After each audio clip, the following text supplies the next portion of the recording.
And welcome to Theater Talk Boston. Today we're joined by Chris LeBeau, who will be playing Bobby in A Chorus Line, playing at the Cape Playhouse from July 24th through August 3rd. Hi, Chris. Thanks for joining us today. Hi, thank you for having me. Of course. So I know you all are in the middle of tech and you open tomorrow. How are things going on down at the Cape? Great. Rehearsals have been going really, really well. The show has been coming along really phenomenally. It was interesting last night, though, with the tornado warning. It threw a wrench in our tech rehearsals a little bit. But otherwise, yeah, we've been plugging away and we're excited to open tomorrow night. That's awesome. When was your first time you experienced this iconic show? Did you grow up listening to the cast album? Did you see a production? What was your first experience with it?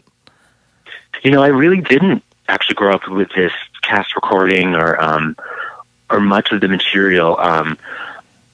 My first experience might have actually been the movie version, which is sort of different. They swapped out songs and some of the scenes are different.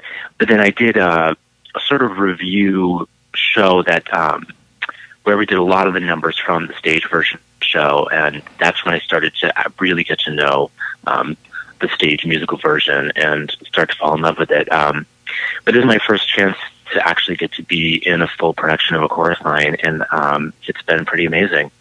That's awesome.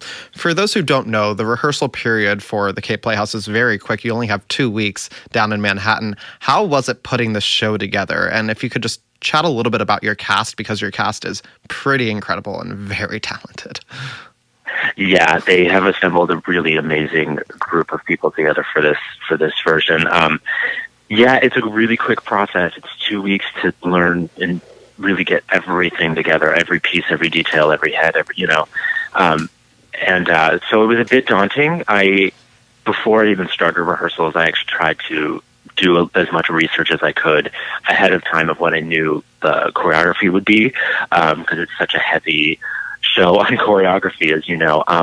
But this group was really fantastic, and we, in essentially 9 days, learned the entire show. And then after those 9 days, I've been able to fine-tune and really dig in on the details and whatnot.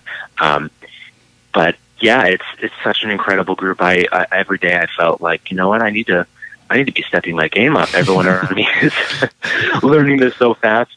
But it's interesting to show this iconic. It gets done really often. So a lot of people came having already done the production like many times on tour or at other theaters. But right. I'd say more than half of us were new to the show as well. So there were a lot of us that were like learning it fresh, which was it was a daunting amount of work, but it has it happened somehow. I can only imagine. And you just mentioned, like, this show does get done a lot, and people truly love this show so much. What is it about this show that just makes audiences fall in love with it? Well, I think it's the really human stories that you get that people connect with, because you get the elements of musical theater that people love. Of course, the big production numbers and the gorgeous songs by Marvin Hamlisch and all that. But it's rare to have a show where you really dig into those people as just people, not like, these sort of cookie cutter characters that you can get in other musicals or other plays or whatever. You really can get to know these people as humans, and that's been a big part of what our director has wanted to hone in on, is just really presenting them as humans and how they would really talk and how they would really respond to the situation where they're here trying to get a job, and the director's like, tell me about yourself, tell me a unique story. And I think that's what people connect with. They see themselves in different ways and different characters, and when you tell those stories really, honestly and whatnot, that's, I think, what people can really have an emotional attachment to. Right. During your rehearsal process, you were very lucky when the legendary Broadway icon Donna McKechnie, who won the Tony Award for creating the role of Cassie, as well as the original Mike, Mr. Wayne Salento, they came to visit your rehearsal process and tell you about their experience. What was that like? It was amazing. Both times it was a complete surprise too. The director and the choreographer have relationships with each of them, and so they sort of surprised us one day, and while we were we were going through the music of the last number of one, and we're in the middle of singing. Just Donna McKechnie walks in the door, and of course we all, sort of freak out.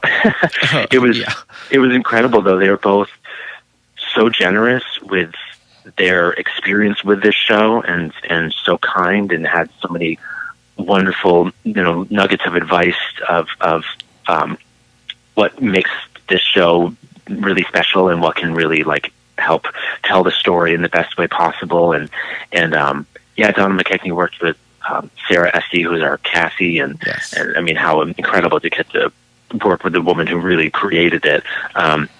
It was pretty fantastic, and it was a great reminder of how to really tell the story. That's what both of them were really focused on and talking to us about, putting it together, is telling these human stories, and because they're based on real people's lives. It was pretty fantastic. It was hard to not be a little starstruck. Right, of course. You are a Massachusetts native. Did you grow up going to theater in Boston at all, or what was your experience like as a young kid growing up here?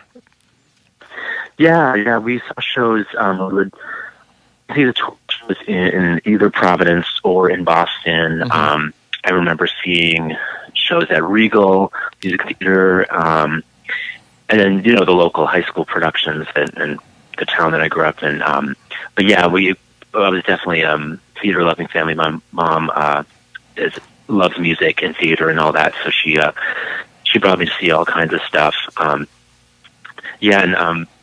There was a good amount in our area, but often we would love to see the big shows, like when Les Mis came around to Providence. We got a chance to see that, and of course Huntington in Boston, or Toronto's at the Wang. It was great to grow up somewhere where I really felt like I had access to a lot of the cultural stuff. Right. And did you always know you wanted to be an actor and a dancer, or where did that come from? Not always. I always enjoyed it, but it wasn't until more like in high school, later in high school, sort of when I started dancing, actually, was when I thought, this is something sort of special. I always liked singing, and I liked acting and performing, and it was a sort of fun activity. But once I started training in dance and sort of putting it all together and seeing that you could put all that together into and make a career out of it, that's when it sort of turned into something of a professional choice. And it was a big part of it was studying at Franklin School for the Performing Arts in Franklin, Mass. Because that's where I was able to sort of connect all the pieces. I could take all the lessons in voice and dance and do full productions of musicals and all kinds of stuff. And and so it was around that time in high school, later on in high school, that it became a real passion of mine.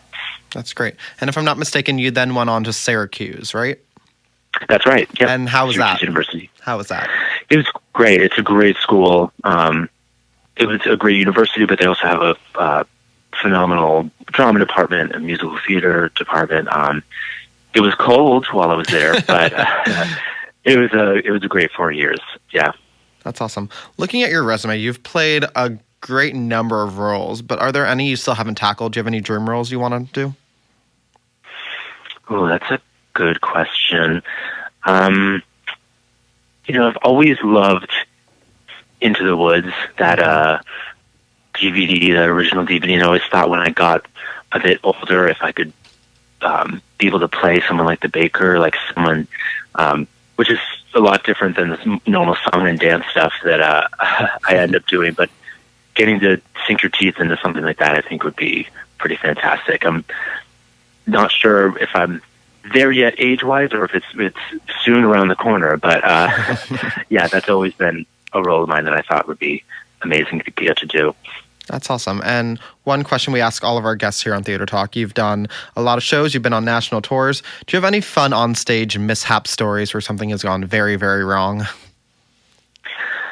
Yeah, I mean, lots of things have gone very, very wrong.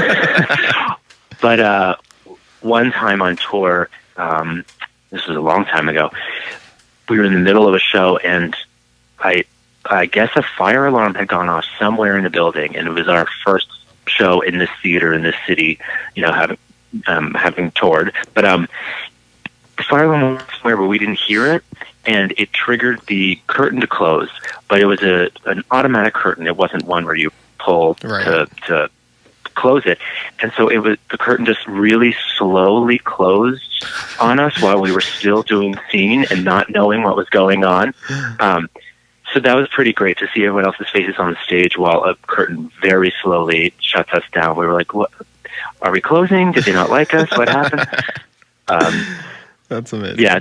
Spring especially, you end up with some really interesting experiences and some fun stories. Oh, yeah. That's what I hear. Well, Chris, I don't want to take up too much of your time. I know you have another day of tech left, but thank you so much for calling in today. Everyone should go see A Chorus Line playing at the Cape Playhouse July 24th through August 3rd, and due to popular demand, they just added a 4 p.m. performance on August 3rd, their closing night. Also, check them out. Playbill just came to rehearsals, and they did a really great.